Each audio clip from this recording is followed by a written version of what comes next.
নমস্কার সবাইকে। আজ আপনাদের জন্য নিয়ে এসেছি একেবারে অন্যরকম একটা মজাদার রেসিপি, ধোকার ডালনা। এখানে 1 কাপ ছোলার ডাল আর তার সাথে একটু মুগ ডালও ভিজিয়ে রেখেছিলাম আগের দিন রাতের বেলায়।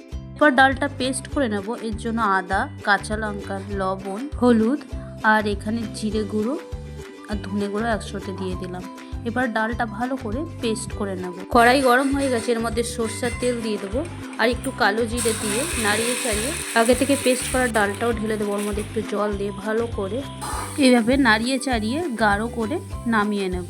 একটা থালের মধ্যে একটু হালকা সরষের তেল দিয়ে তারপরে ডালটা ঢালবো, যাতে ঠান্ডা হয়ে গেলে কাটতে সুবিধা হয়। আপনারা আপনাদের নিজের মতন ভাবে পিস করে নেবেন। আমি এখানে বরফির আকারে কেটে নিয়েছি। কি কি উপকরণ লাগছে দেখে নিন। একটা টমেটো কুচিয়ে নিলাম, 2টো আলু সিদ্ধ করে নিলাম, শুকনো লঙ্কা, তেজপাতা, ধনেপাতা। তেল গরম হয়ে গেছে, এরপর আমি ধোকাগুলো লাল লাল করে ভেজে তুলে নেব।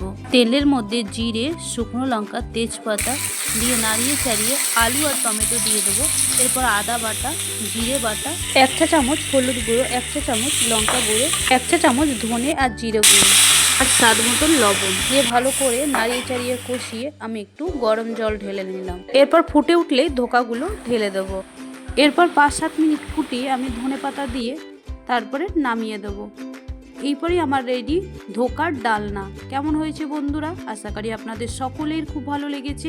ভালো লাগলে একটা লাইক, কমেন্ট, শেয়ার করে দেবেন। আর এইভাবে আমার পাশে থাকার জন্য অসংখ্য অসংখ্য ধন্যবাদ।